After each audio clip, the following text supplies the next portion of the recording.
Good morning everyone. आज हम लोग शुरू करेंगे हमारा chapter number 1 eight C work. Okay, introduction to physics. So हम लोग अपना चैप्टर स्टार्ट करते हैं। हमारे पास सबसे पहले है व्हाट इज़ फिज़िक्स, कि फ़िज़िक्स क्या होती है। The nature around us is colourful and diverse. जो भी यहाँ पर प्रकृति है हमारे आसपास वो कलरफुल है और डाइवर्स है। It contains phenomenas of large varieties.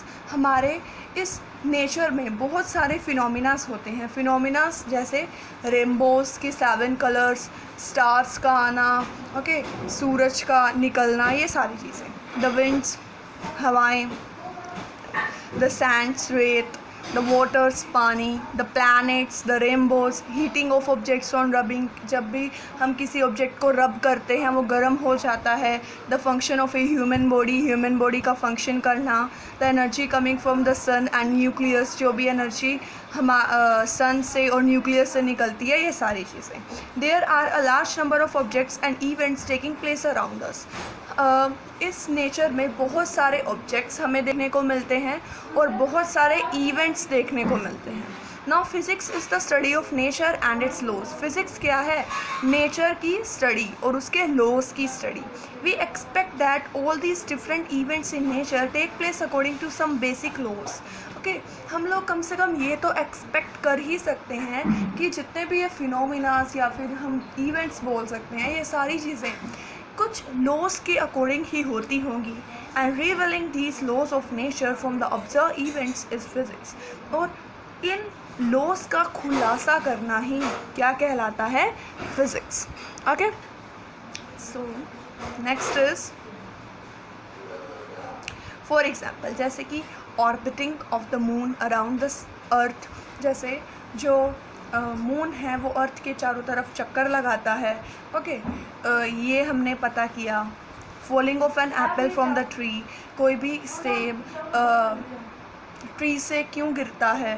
Okay, and tides in a sea on a full moon night. जब फुल मून नाइट होती है तो समुद्र में जो लहरें होती हैं वो ऊंची ऊंची क्यों हो जाती हैं। इन सब के बारे में हम लोगों ने देखा, समझा और फिर लॉज बनाए। Can all B explain. ये सारी चीज़ें जितनी भी मैंने आपको बताई, okay, these all can be explained if we know the Newton's law of gravitation and Newton's law of motion। ये सारी चीज़ें क्या हम कर सकते हैं? हम लोग किसी और को बता सकते हैं कि ये क्यों हुआ। कैसे बता सकते हैं? अगर हमें न्यूटन के लॉ ऑफ ग्रेविटेशन और न्यूटन्स के लॉ ऑफ मोशन पता है। Physics is concern with the basic rule which are applicable to all domains of life. Physics किस चीज़ से जुड़ी हुई है? बेसिक रूल से जुड़ी हुई है। और ये जो सारे रूल्स होते हैं ये हमारी लाइफ के डेली टू डेली जितने भी फिनोमिनास हम लोग देखते हैं उन सबको एक्सप्लेन कर सकते हैं।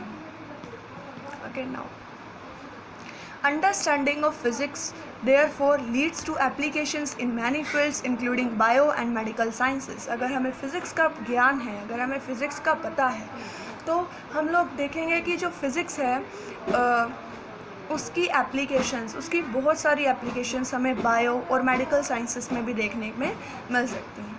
The great physicist doctor R.P. Feynman has given a wonderful description of what is understanding the nature. ये जो डॉक्टर साहब हैं इन्होंने बहुत अच्छे से एक्सप्लेन किया है कि हम लोग कैसे बता सकते हैं कि हम लोग नेचर को अंडरस्टैंड कैसे करें। भाई नेचर होता क्या है, उस चीज़ को हम लोग कैसे अंडरस्टैंड करें। Suppose we do not know the rules of chess. सबको चेस के बारे में पता है, चेस गेम के बारे में पता है। मान लो कि हमें चेस के रूल्स नहीं पता but are allowed to watch the moves of the player. पर 2 बंदे खेल रहे हैं और हमें ये परमिशन दे दी गई है कि आप क्या कर सकते हो, आप उन दोनों को खेलते हुए देख सकते हो। If some of the rules, if we watch the game for a long time, अगर हम बहुत लंबे टाइम तक गेम को देखते हैं, we may make out some of the rules, तो हमें समझ में आ जाएगा हाँ ये रूल हो सकता है, ये रूल हो सकता है। With the knowledge of these rules we may try to understand why a player play a particular move. इन रूल्स की नॉलेज से हम लोग क्या अंडरस्टैंड कर सकते हैं कि जो प्लेयर है, ओके, जो प्लेयर है वो कैसे एक पर्टिकुलर मूव करता है। However this may be very difficult task, पर ये बहुत ज़्यादा डिफ़िकल्ट हो सकती है।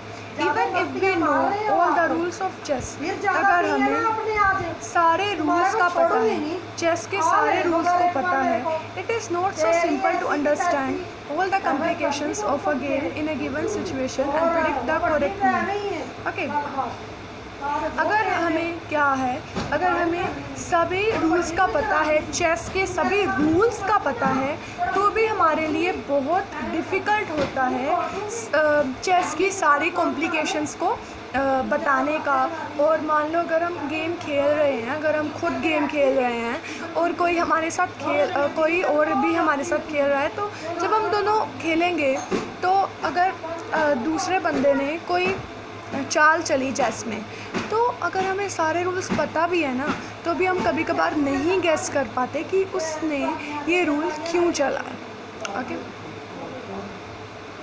knowing the basic rules is however the minimum requirement if any progress is to be made. Okay, knowing the basic rules is however the minimum requirement if any progress is to be made. किसी भी progress के लिए हमें basic rules का पता होना चाहिए। Okay, one may guess at a wrong rule by partially watching the game. Okay, अब जैसे कि ऊपर बताया गया है कि अगर हमें अलाउ कर दिया जाए गेम देखने का, चेस गेम देखने का, और हमें रूल्स का नहीं पता, तो कभी कभार ये भी हो सकता है कि हम लोग गलत रूल को भी प्रिडिक्ट कर सकते हैं।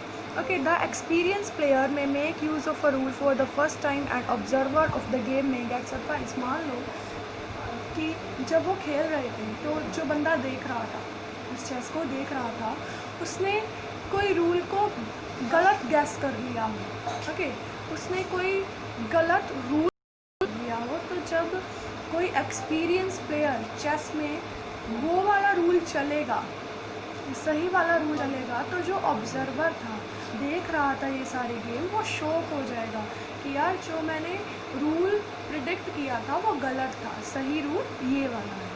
Okay, because of the new move some of the rules guess at may be too wrong and observer will they new rules. नए मूव्स के कारण, जैसे एक्सपीरियंस प्लेयर ने नए मूव चले, उस चीज़ के कारण क्या होगा, हमारे पास जो ऑब्जर्वर होगा वो